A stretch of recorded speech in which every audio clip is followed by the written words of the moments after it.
I was raised where you keep things that happen in your family within your family, and you don't broadcast them.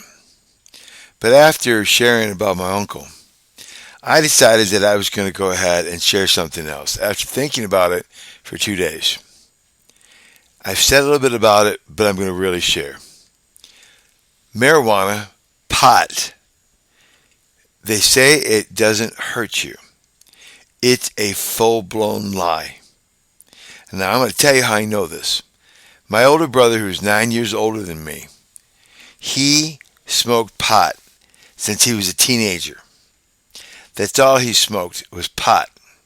Got to the point that he was growing his own marijuana in his own beautiful shed, big, within a big pole barn that he built. And he went and opened, when I came home from the Navy, he opened it and showed me things that I have never seen. The different types of marijuana plants, what they look like, and how big they were, and everything. I went into that building and realized that I was allergic to this stuff. Big time.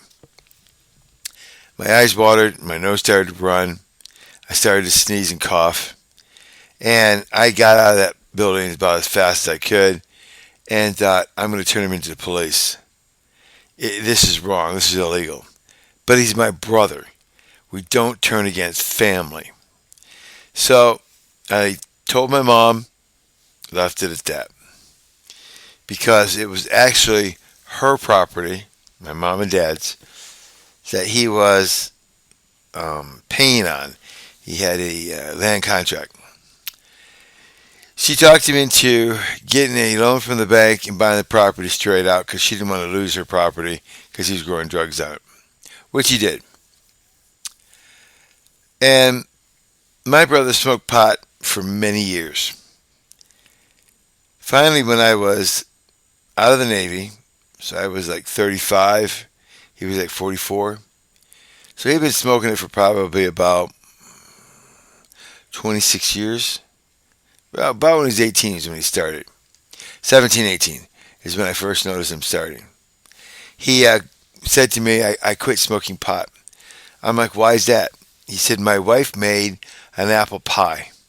I was having problems with my sinuses. My wife made an apple pie and I couldn't smell it. And I noticed that my sinuses were draining all the time and I couldn't smell anything at all. He said, I realized I burned my sinuses completely out smoking pot. And I quit using it, hoping to regain my sensibility to smell. And he couldn't. He couldn't smell fresh bread out of the oven. He couldn't smell hot apple pie out of the oven. All the pleasures that we have being able to smell things, he no longer could do. He burned his sinuses out. Now, he's still alive. He is 69 now, living off the waterfront. I'm sure next year he's going to retire because he'll be 70. And he got his act together. He had a rough period, but he got his act together. But the drug of his choice was pot. And that was it. He didn't care for anything else. But he burned his sinuses out. So now he can't smell. So tell me, where do they tell you that that's one of the problems pot brings about? That you burn out your sinuses. Now I'm going to tell you, for all you fools who are smoking pot and thinking that I'm going to get a huge concentration of it, I'm going to smoke it in my car with the windows up, the doors shut, we're going to get really, really stoned high. You stink worse than somebody who hasn't showered in 2 weeks. When you walk out of that and go to whatever retail place that you're at and go do your transaction, you reach to high heavens to the point that nobody wants to wait on you because you stink real bad.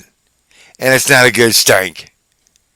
So if you think that that is not noticeable or it's a good smell, buddy, it's worse than swamp smell from somebody who hasn't showered in 2 weeks. Much worse than someone's feet that stink. So don't fool yourself when you get in those cars and you're smoking that pot, getting that high, real good high, as you call it, and then come out and do transaction in the public. Man, go home and bathe in tomato juice. That's what you use when you get rid of the smell of being sprayed with a skunk. You stink. I won't wait on you. I walked away from every single solitary person that stinks of pot. Because you stink. You really, really stink. You're worse than an old person who should have been bathing and douses himself with cheap perfume or cologne. You're the worst smelling thing I've smelled next to a person being sprayed by a skunk. Go take a frickin' bath.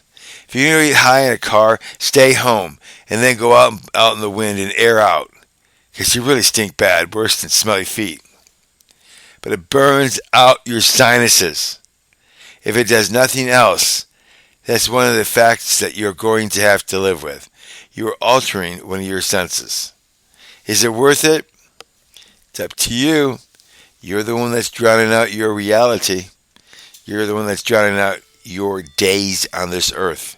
And for those who are thinking about or doing pot, I used to work 2 doors down from a pot shop when it became legal in the state of Michigan in Ann Arbor. And you guys would get high in your car as soon as you came out with it. You ain't fooling nobody. You're not supposed to drive under the influence, but you got high under it. And I saw you driving in a parking lot, pulling out of a parking space. And you guys' perception was terrible. You would hit the cars in the parking lot. Not a lot of damage, but still, who wants a dent in their car? And eventually, you guys finally got around to hitting my car, which I backed up way out of the way under a tree. And you still eventually hit my car. Us employees had to finally park our cars way away from that pot shop, way away, to protect our cars from being hit by you idiots. So, what do you think you're doing on the road driving under the influence? I can tell you right now, I've watched you. Your senses are impaired. My brother's senses were impaired when he was high and driving. Your senses are impaired. You're not as quick as what you are when you're not on it. So, don't be fooled. Marijuana is dangerous. I know all the health benefits it brings, la-ti-ta. I also know what drinking does. And I know if you're responsible and you drink at home, fine. Don't get behind the wheel of a car. Take an Uber, a Lyft, a cab. But pot, come on, you guys, you're getting high and driving. Now, if you're responsible, you're getting high at home for medical reasons and you're staying home, all the power to you if you have to do that. I have nothing against that. But I just want you to know, you're being lied to when you're told that this does nothing. It makes you dumber, makes you slower in your perception, and it burns out your sinuses with long use. My brother was high practically all the time, except when he was working for that entire time frame. So that's it. Just want to let you know.